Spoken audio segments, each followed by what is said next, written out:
भागते रहो अपने लक्ष्य के पीछे, भागते रहो अपने लक्ष्य के पीछे, आज नहीं तो और कभी, आज नहीं तो और कभी करेंगे लोग गौर कभी, करेंगे लोग गौर कभी, बस रुकना मत, बस रुकना मत, आएगा तुम्हारा दौर कभी, आएगा तुम्हारा दौर कभी। हेलो एवरीवन स्टूडेंट्स, आपका स्वागत है हमारे इस यूट्यूब चैनल एवी क्लासेस में। तो आज हम बात करने वाले हैं फिजिक्स का रिफ्लेक्शन ऑफ लाइट में।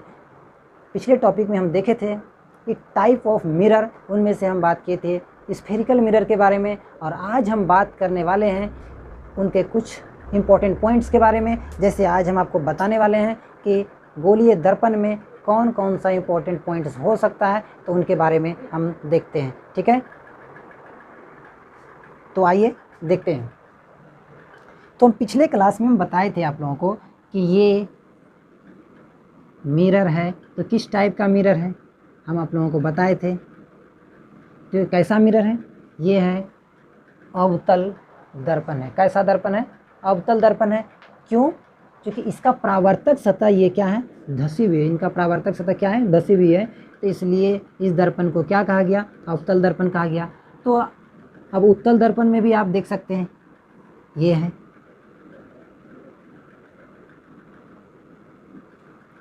तो ये क्या हुआ, ये आपका परावर्तक सतह हो गया यहाँ, लेकिन ये वाला परावर्तक सतह हुआ। ठीक है, तो ये परावर्तक सतह यहाँ उत्तल के लिए हुआ। तो उत्तल में देख सकते हैं कि ये क्या है, परावर्तक सतह। परावर्तक सतह किस तरीके का है, उभरा हुआ। कैसा है, उभरा हुआ है। यदि उभरा हुआ हो या उठा हुआ हो, उस कंडीशन में हम क्या बोलते हैं, ऐसे दर्पण को उत्तल दर्पण बोलते हैं। क्या बोलते हैं, उत्तल दर्पण बोलते हैं। तो हम इन दोनों में से किसी एक में हम आज दर्शाने वाले हैं सभी पॉइंट को, कौन कौन सा पॉइंट हो सकता है दर्पण में, और उसके बाद उनका विस्तृत जानकारी भी लेंगे। ठीक है, तो हम अवतल दर्पण में ही आपको बता दें कि कौन कौन सा पॉइंट हो सकता है। उसी तरीके से आप उत्तल में भी दर्शा सकते हैं, दिखा सकते हैं, कोई दिक्कत नहीं है। तो ये आपका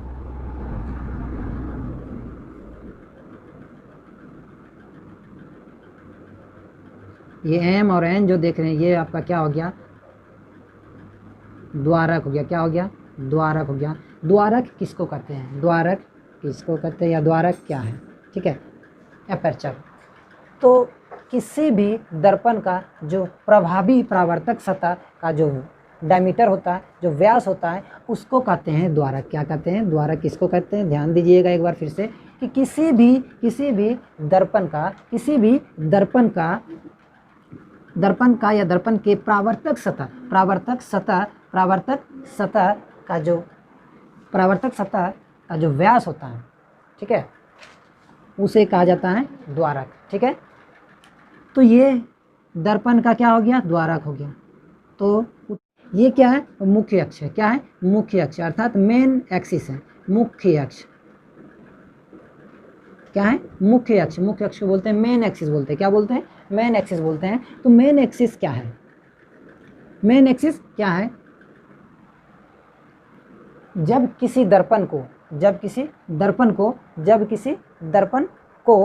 ध्यान दीजिएगा, जब किसी दर्पण को कोई रेखा जिस बिंदु पर कट करे, जिस मिडिल बिंदु पर कट करे, उस पॉइंट,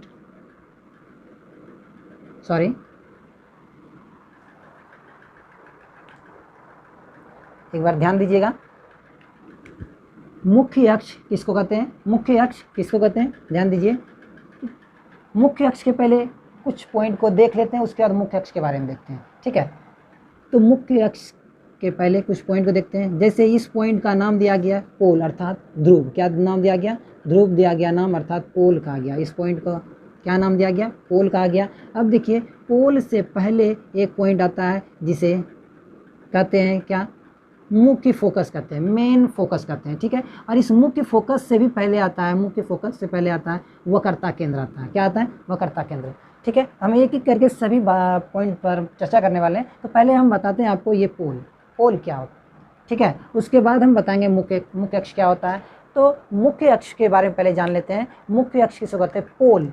ये पोल और वक्रता केंद्र से जाने वाली, पोल और वक्रता केंद्र से जाने वाली क्या, जाने वाली रेखा या लाइन को कहा जाता है मुख्य अक्ष कहा जाता है। क्या कहा जाता है? मुख्य अक्ष कहा जाता है। तो ध्रुव और वक्रता केंद्र, ध्रुव और वक्रता केंद्र, इसका नाम दिया गया है वक्रता केंद्र। क्या नाम दिया गया है? वक्रता केंद्र नाम दिया गया है, जिसे सी के द्वारा डिनोट किया जाता है। और एफ जो है मेरा मुख्य फोकस है। क्या है? मुख्य फोकस है, जिसे एफ नाम दिया गया। क्या नाम दिया गया है? एफ नाम दिया गया, कैपिटल एफ। ठीक है, तो ये आप समझ गए होंगे कि मुख्य अक्ष किसको कहते हैं? ध्रुव और वक्रता केंद्र, ध्रुव और वक्रता केंद्र से जाने वाली जो लाइन है उसे कहा जाता है मुख्य अक्ष कहा जाता है। क्या कहा जाता है? मुख्य अक्ष कहा जाता है। तो अब बात करते हैं पोल किसको कहते हैं। दर्पण, किसी भी दर्पण का जो मिडिल पॉइंट होता है, मिडिल पॉइंट मतलब मध्य बिंदु जो होने वाला है, ये क्या है? ये क्या है? दर्पण है। और इस दर्पण का जो है, इस दर्पण का जो मिडिल पॉइंट होगा, उस पॉइंट को कहते हैं ध्रुव कहते हैं। क्या कहते हैं? ध्रुव कहते हैं। उसे इंग्लिश में कहते हैं पोल। क्या कहते हैं? इंग्लिश में पोल कहते हैं। अब हम बात करने वाले हैं ये मुख्य फोकस। मुख्य फोकस है क्या? ठीक है, मुख्य फोकस क्या है? तो आप देख सकते हैं, एक फिगर के माध्यम से हम आपको समझाते हैं। ये दर्पण है, ठीक है, ये क्या है? दर्पण है। आप ध्यान दीजिएगा, इस मुख्य अक्ष के समानांतर निकटवर्ती आती हुई किरणें, निकटवर्ती आती हुई किरणें कहने का मतलब मुख्य अक्ष के समानांतर जो ना किरणें आ रही है, मुख्य अक्ष के समानांतर किरणें आ रही है, बहुत सारी किरणें आती है। ठीक है, मुख्य अक्ष के समानांतर किरणें आती है, जो क्या हो? निकटवर्ती हो किसके? मुख्य अक्ष के। तो ये परावर्तन के बाद किससे? दर्पण से परावर्तन के बाद। किससे? दर्पण से परावर्तन के बाद जिस बिंदु पर मिलती है या मिलती हुई मालूम प्रतीत होती है। जहाँ मिलती है वहाँ अभिसरित होती है, अर्थात मिलती है। ठीक है, और जहाँ मिलती हुई मालूम होती है वहाँ अपसरित होती है। ठीक है, तो यहाँ क्या है? मिल रही है। ये परावर्तन के बाद रियल कटान हो रहा है। परावर्तन के बाद इन दोनों किरणों का क्या हो रहा है? रियल कटान। अब इसी तरीके से देख सकते हैं, इस किरण का भी देख सकते हैं, ये भी क्या होगा? मुख्य फोकस से ही गुजरने वाला है।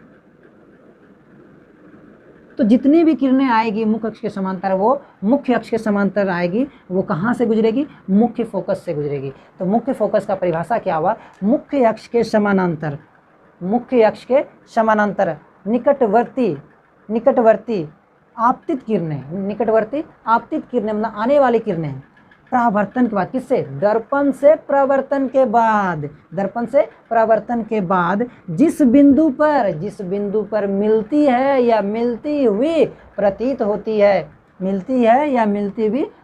होती है, ऐसे पॉइंट को, ऐसे बिंदु को, ऐसे कटान बिंदु को इस दर्पण का कहा जाता है मुख्य फोकस। क्या कहा जाता है? मुख्य फोकस कहा जाता है। तो अब आप देखिए वक्रता केंद्र, ये क्या है? वक्रता केंद्र है। ठीक है, वक्रता केंद्र किसको कहते हैं? ध्यान दीजिएगा, इसको बोलते हैं कर्वेचर सेंटर बोलते हैं। क्या बोलते हैं इंग्लिश में? इंग्लिश में बोलते हैं कर्वेचर सेंटर बोलते हैं। क्या बोलते हैं? Curvature centre, CUR, curvature centre बोलते हैं। क्या बोलते हैं? कर्वेचर सेंटर बोलते हैं। आप ध्यान दीजिएगा कि वक्रता केंद्र क्या है? वैसा गोलीय दर्पण जो किसी खोखले गोले का भाग होता हो, और उस गोले का जो सेंटर होता है, और उस गोले का जो सेंटर होगा, उस सेंटर को ही कहा जाता है वक्रता केंद्र कहा जाता है। उस सेंटर को कहा जाता है किसका वक्रता केंद्र? मिरर का वक्रता केंद्र कहा जाएगा, मतलब दर्पण का वक्रता केंद्र कहा जाएगा। क्योंकि ये दर्पण भी जो है ना, ये दर्पण भी एक किसी खोखले गोले का ही एक क्या है? भाग है, अर्थात टुकड़ा है। तो उसका जो सेंटर होने वाला है, उस सेंटर को ही कहा जाता है कर्वेचर सेंटर, अर्थात वक्रता केंद्र कहा जाता है। क्या कहा जाता है? वक्रता केंद्र कहा जाता है। तो आपने वक्रता केंद्र को अच्छे तरीके से समझ लिए। अब आगे हम बात करने वाले हैं, ये क्या है? पोल है। अर्थात ध्रुव है। ये क्या है? पोल है। ये आपका पोल हो गया, ये आपका क्या हो गया? पोल हो गया। और ये आपका पॉइंट क्या हो गया? मुख्य फोकस हो गया। पोल और मुख्य फोकस के बीच का जो डिस्टेंस होने वाला है, पोल ये हो गया अर्थात ध्रुव हो गया, और ये क्या हो गया? मुख्य फोकस हो गया। तो पोल और मुख्य फोकस के बीच का जो डिस्टेंस होगा उसे कहा जाता है फोकस दूरी। क्या कहा जाता है? फोकस दूरी कहा जाता है, या फिर फोकल लेंथ। ठीक है। फोकस लेंथ बोल सकते हैं, ठीक है। क्या उसे छोटी एफ के द्वारा डिनोट करते हैं, किससे, छोटी एफ के द्वारा डिनोट करते हैं, छोटी एफ के द्वारा डिनोट करते हैं मुख्य फोकस को, मुख्य फोकस को किससे डिनोट करते हैं, छोटी एफ के द्वारा डिनोट करते हैं। तो अब हम बात करने वाले हैं, ये आप समझिए ये क्या है, मुख्य फोकस है, क्या है, मुख्य फोकस है। इसे क्या कहा जाता है, मुख्य फोकस, इसे क्या कहा जाता है, मुख्य फोकस। और पोल और मुख्य फोकस का जो बीच का डिस्टेंस होगा उसे कहा जाता है फोकस दूरी, क्या कहा जाता है, फोकस दूरी कहा जाता है। अब हम लास्ट टॉपिक इसमें बात करने वाले हैं, वो है वक्रता त्रिज्या। क्या है, वक्रता त्रिज्या। वक्रता त्रिज्या क्या है, ध्रुव और वक्रता केंद्र का जो बीच का डिस्टेंस होगा उसे कहते हैं वक्रता त्रिज्या। क्या कहते हैं, वक्रता त्रिज्या। ये ध्रुव है, पोल और वक्रता केंद्र अर्थात सी, इसके बीच का जो डिस्टेंस होने वाला है, इसके बीच का जो डिस्टेंस होने वाला है, ये डिस्टेंस आप ध्यान दें, ये डिस्टेंस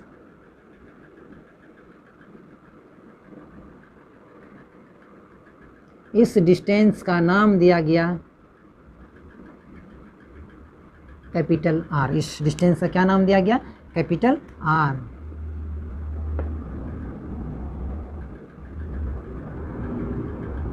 ठीक है।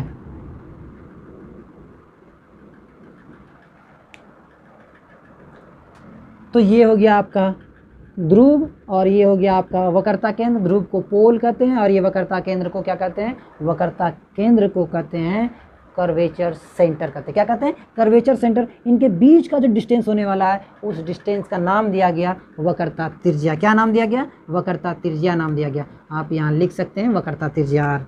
आर का क्या नाम दिया गया, वक्रता त्रिज्या। एक अहम पॉइंट है जो किसी भी एग्जाम में पूछा जाता है, चाहे कॉम्पिटिटिव एग्जाम हो, चाहे 10th हो या 12th का हो, किसी भी एग्जाम में ये क्वेश्चन पूछा जाता है, जो हम आपके सामने अभी रखने वाला। मुख्य फोकस दूरी, फोकस दूरी जो है, फोकस दूरी वक्रता त्रिज्या की क्या होती है, इसकी ये क्या होती है, इसकी ये क्या होती है, मतलब वक्रता त्रिज्या आर है, इसका ये क्या होता है। तो इसमें आपको बताना होगा, ये आर जो है, ये आर जो है, आर मतलब वक्रता त्रिज्या जो है मुख्य फोकस से क्या होती है, आधी होती है। क्या होती है, आधी होती है। एफ बराबर r/2। तो ये दो क्वेश्चन बहुत ही अहम है किसी भी एग्ज़ाम के लिए। तो अब हम एक एक करके सारे पॉइंट को लिखने वाले हैं और आप लोग कॉपी और पेन लेकर तैयार हो जाइए लिखने के लिए। जब आप क्लास ले यूट्यूब पर या वीडियो देखें तो उस कंडीशन में आप अपने साथ कॉपी पेन ज़रूर रखें। आप वीडियो देखते जाएं और साथ ही साथ नोट भी करते जाएं, जिससे आपका कोर्स कंप्लीट हो सके। तो आइए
तो क्या लिखे, दर्पण का द्वारक। दर्पण का द्वारक क्या है, तो किसी दर्पण के प्रभावी परावर्तक सतह, प्रभावी परावर्तक सतह, जैसे आप यहाँ फिगर में दिखा सकते हैं, ये आपका क्या है, दर्पण है। क्या है, ये दर्पण है। ये कैसा दर्पण है, उत्तल या अवतल, ये अवतल दर्पण है। क्यों, क्योंकि इसका परावर्तक सतह धसा हुआ है। तो ये क्या है, अवतल दर्पण अर्थात कॉनकेव मिरर। ठीक है, तो इसका प्रभावी परावर्तक सतह कहने का मतलब हुआ ये आपका परावर्तक सतह, ये आपका क्या है, परावर्तक सतह है। इस परावर्तक सतह का जो व्यास होने वाला, जो होने वाला है, उस व्यास को ही दर्पण का क्या कहा जाता है, दर्पण का क्या कहा जाता है, ये दर्पण का कहा जाता है द्वारक कहा जाता है। ठीक है,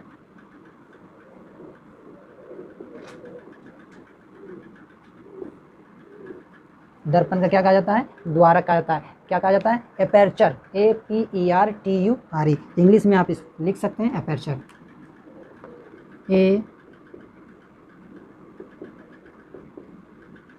एपर्चर। ठीक है, तो अब अगला पॉइंट है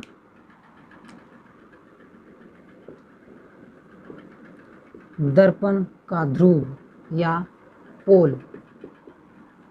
ठीक है, पोल ऑफ मिरर।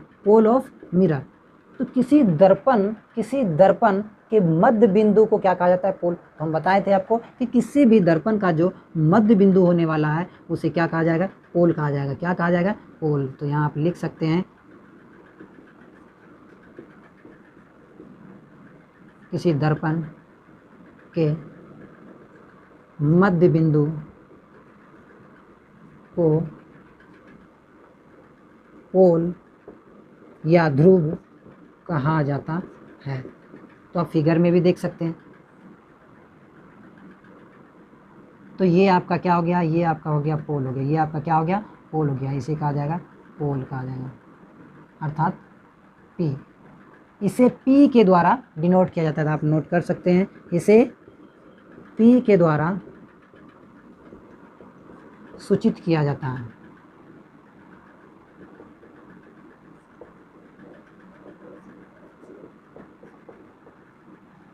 ठीक है, तो अगला पॉइंट है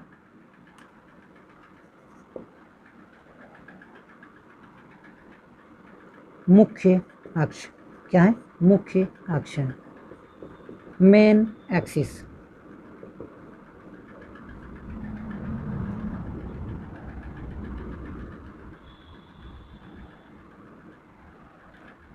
तो मेन एक्सिस किसको कहते हैं, ध्यान दीजिएगा। किसी गोलीय दर्पण के ध्रुव और वक्रता केंद्र से जाने वाली अक्ष को या एक्सिस को कहते हैं मुख्य अक्ष कहते हैं। तो आप लिख सकते हैं किसी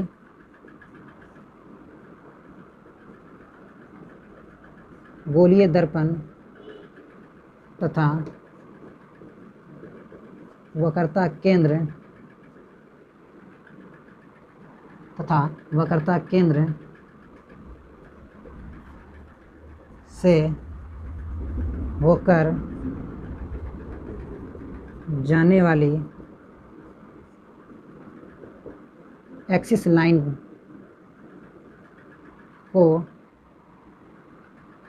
मेन एक्सिस। तो किसी गोलीय दर्पण तथा वक्रता केंद्र, किसी गोलीय दर्पण के ध्रुव अर्थात P, पोल लिख सकते हैं,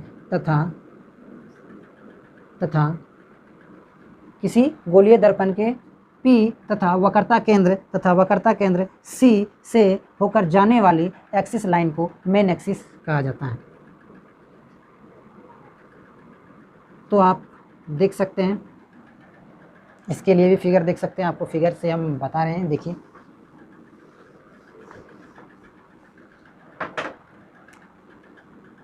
तो ये आपका क्या है, ये आपका क्या है, मिरर है, वो भी कॉनकेव मिरर है। तो ये आपका क्या हो गया, ध्रुव हो गया। और इसका वक्रता केंद्र क्या हो गया, ये हो गया। वक्रता केंद्र क्या होता है कि ये जो गोलीय दर्पण है, ये जो क्या है, गोलीय दर्पण, इस गोलीय दर्पण का जो सेंटर है, उस सेंटर को ही कहा गया है यहाँ वक्रता केंद्र। ठीक है, इस गोलीय दर्पण का जो सेंटर होगा, उस सेंटर को क्या कहा गया है, वक्रता केंद्र कहा गया है, अर्थात कर्वेचर सेंटर कहा गया है। ध्यान दीजिएगा। तो इस ध्रुव और वक्रता केंद्र से होकर जाने वाली एक्सिस लाइन अक्षीय लाइन को क्या कहा जाता है? मुख्य अक्ष कहा जाता है। क्या कहा जाता है? मुख्य अक्ष अर्थात मेन एक्सिस कहा जाता है। ठीक है, तो हम अगले पॉइंट की ओर बढ़ते हैं, चौथे नंबर में है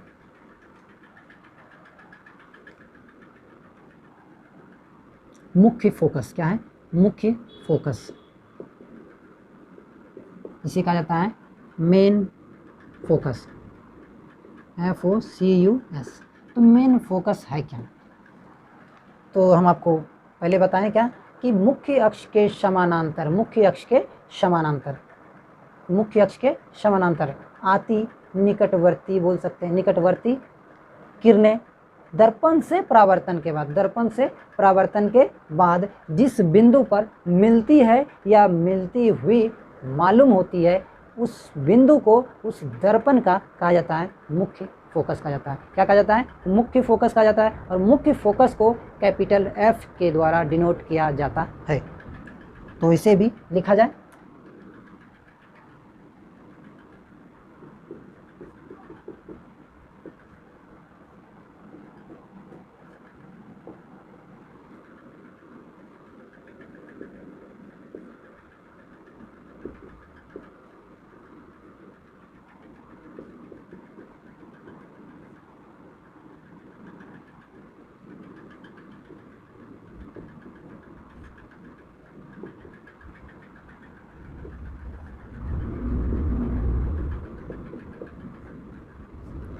तो किसी गोलीय दर्पण के मुख्य अक्ष के समांतर निकटवर्ती आपतित किरणें परावर्तन के बाद, दर्पण से परावर्तन किरणें दर्पण से परावर्तन के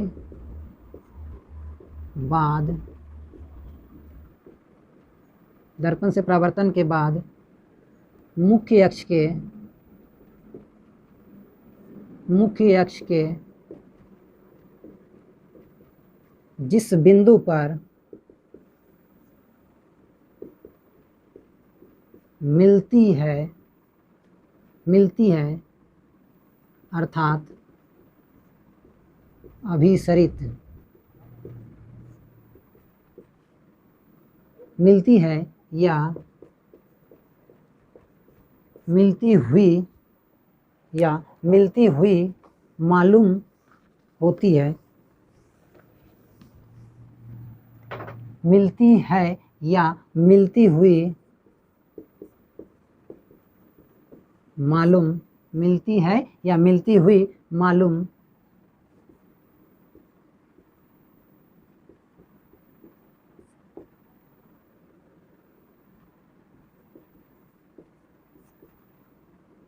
तो मिलती हुई मालूम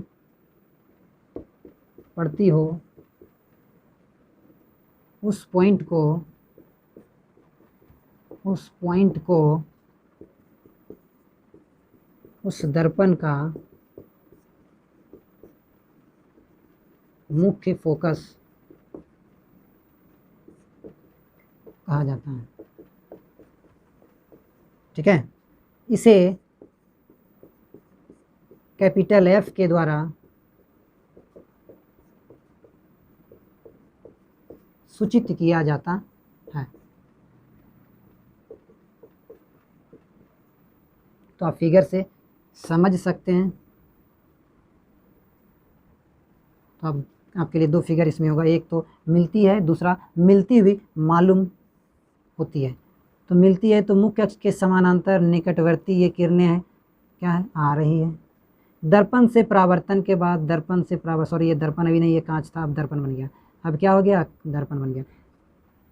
तो दर्पण से परावर्तन के बाद, दर्पण से परावर्तन के बाद जिस बिंदु पर मिलती है, जिस बिंदु पर मिलती है, उस बिंदु को इस दर्पण का मुख्य फोकस कहा जाता है। ठीक है, यहाँ तो मिल रही है। अब आगे देखते हैं।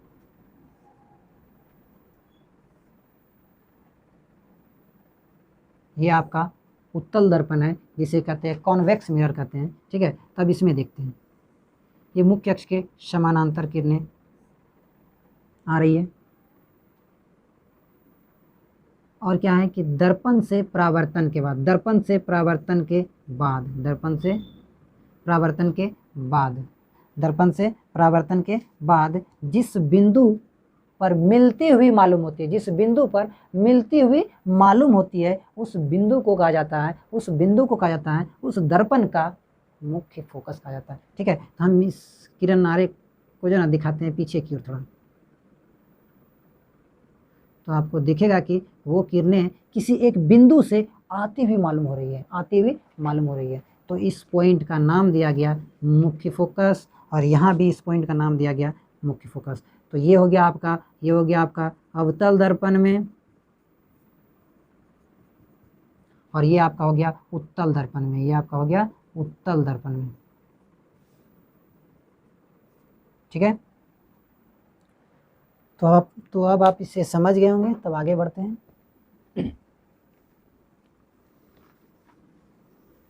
अब मुख्य फोकस के बाद अगला पॉइंट होगा वक्रता केंद्र। क्या होगा? वक्रता केंद्र।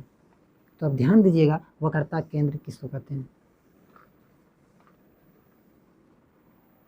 वह दर्पण जो किसी खोखले गोले का क्या हो, एक भाग हो, और उस गोले का जो सेंटर होगा, सेंटर पॉइंट जो होगा, केंद्र जो होगा, उस केंद्र का नाम दिया गया वक्रता केंद्र। उस केंद्र का क्या नाम दिया गया बच्चों? वक्रता केंद्र दिया गया। तो इसे लिखा जाए, वक्रता केंद्र, कर्वेचर सेंटर, वक्रता केंद्र।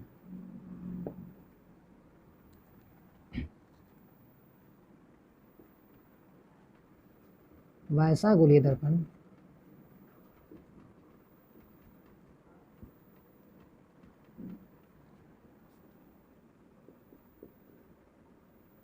जो किसी खोखले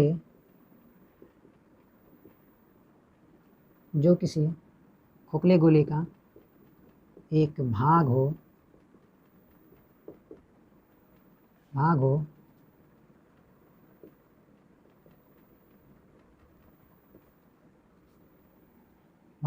उस गोलीय दर्पण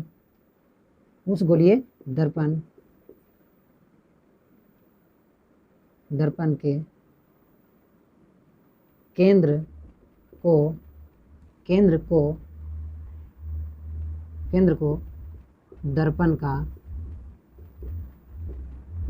वक्रता केंद्र कहा जाता है। तो एक बार ध्यान से सुनिएगा, वैसा गोलीय दर्पण जो किसी खोखले गोले का एक भाग हो, उस गोलीय दर्पण के केंद्र को दर्पण का वक्रता केंद्र कहा जाता है। ठीक है, तो आप देख सकते हैं।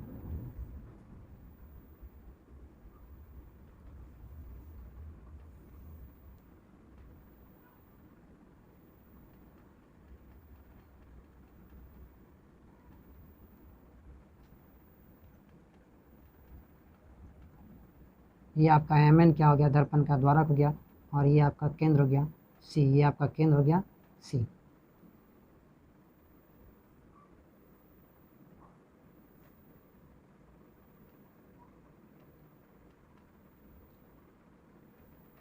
तो इस केंद्र का नाम दिया गया कर्वेचर सेंटर।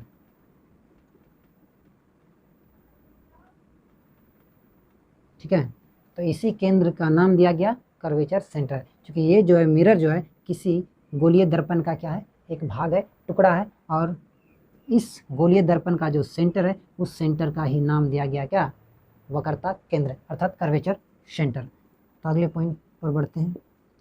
यहाँ लिख सकते हैं इसे कैपिटल C के द्वारा सूचित किया जाता है।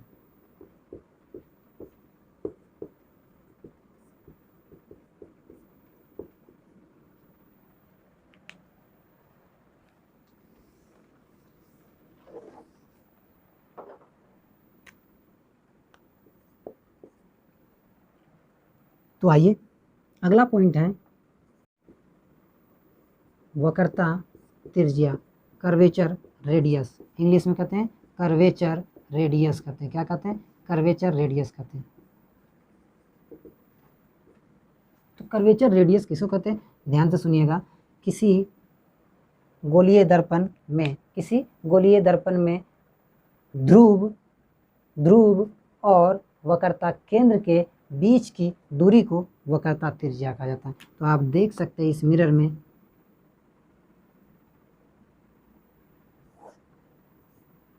ठीक है। तो ये आपका क्या हो गया, ध्रुव हो गया, पोल हो गया, और ये आपका क्या हो गया, दर्पण का वक्रता केंद्र हो गया, जिसे बोलते हैं से। तो इन दोनों के जो बीच का जो डिस्टेंस होने वाला है, P और C के बीच का जो डिस्टेंस होगा, इस डिस्टेंस का नाम दिया गया R, जिसे कहा जाता है वक्रता त्रिज्या कहा जाता है। क्या कहा जाता है, वक्रता त्रिज्या कहा जाता है। तो इसका आप डिफिनेशन लिख सकते हैं।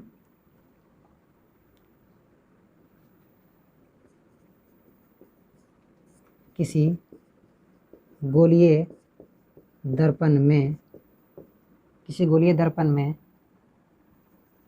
ध्रुव ब्रैकेट में पोल, ध्रुव तथा वक्रता केंद्र के बीच की दूरी को वक्रता त्रिज्या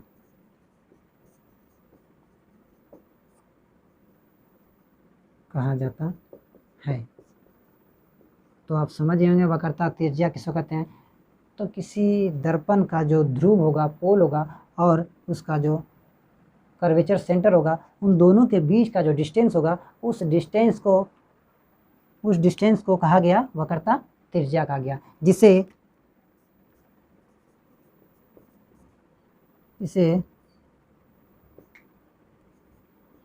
कैपिटल R के द्वारा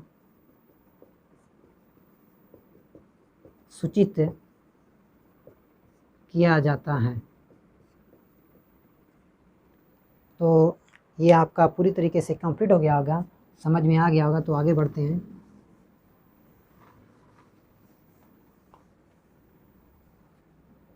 वक्रता त्रिज्या के बाद अंतिम पॉइंट है फोकस दूरी। क्या है, फोकस दूरी। फोकस दूरी को इंग्लिश में बोलते हैं फोकस डिस्टेंस, या फोकल लेंथ भी बोल सकते हैं। ठीक है। तो फोकस दूरी किसको कहते हैं, ध्यान दीजिएगा। ये क्या है, दर्पण है। अभी जस्ट आपको बताया गया था। ये क्या है, पोल है। तो मुख्य अक्ष की जो समानांतर किरणें आती है, मुख्य अक्ष के जो समानांतर किरणें आती है, तो वो मुख्य अक्ष के जिस बिंदु पर मिलती है, उसका नाम दिया गया था, F दिया गया था। तो इस F मतलब मुख्य, फोकस और ध्रुव के जो बीच का जो डिस्टेंस होगा, ये डिस्टेंस, इसके बीच का जो डिस्टेंस होगा, उस डिस्टेंस को ही कहा गया फोकस दूरी। क्या कहा गया, फोकस दूरी कहा गया। क्या कहा गया, फोकस दूरी। तो लिखिए, किसी गोलीय दर्पण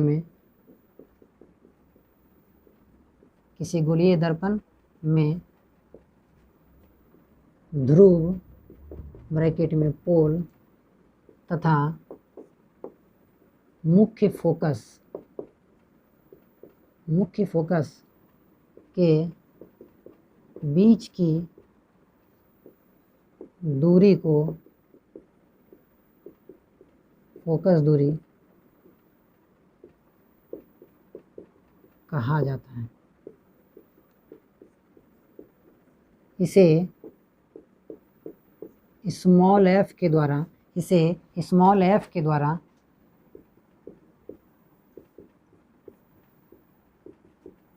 सूचित किया जाता है।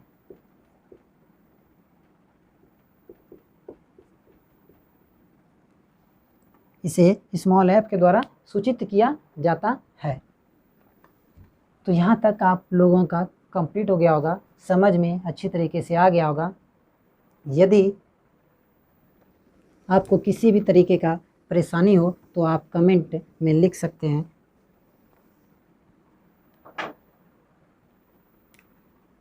नोट में जो आपको लिखाने वाले हैं, वो दो मुख्य बातें जो आपको बताए थे, वो दो मुख्य बातें क्या हैं, आप ध्यान दीजिएगा। फोकस दूरी, फोकस दूरी, फोकस दूरी अर्थात छोटी f जो है फोकस दूरी वक्रता त्रिज्या,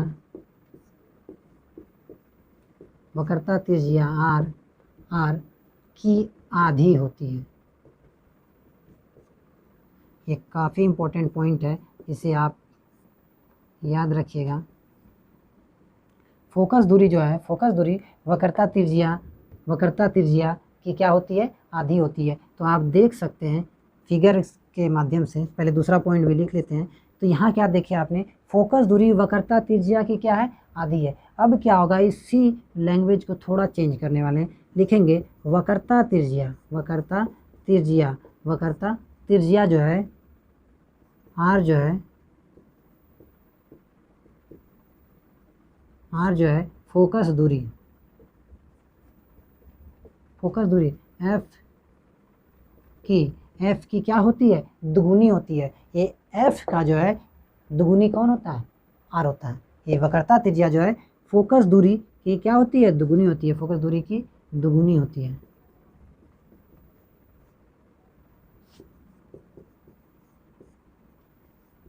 तो आप एक फिगर से समझ सकते हैं, ये क्या है, दर्पण है, और ये क्या है, पोल है, और ये आपका क्या है, मुख्य फोकस है, और ये आपका है वक्रता केंद्र है। तो वक्रता केंद्र है, सेंटर है, क्या है, सेंटर है। तो ये डिस्टेंस आपका हो गया क्या, स्मॉल f हो गया, क्या हो गया,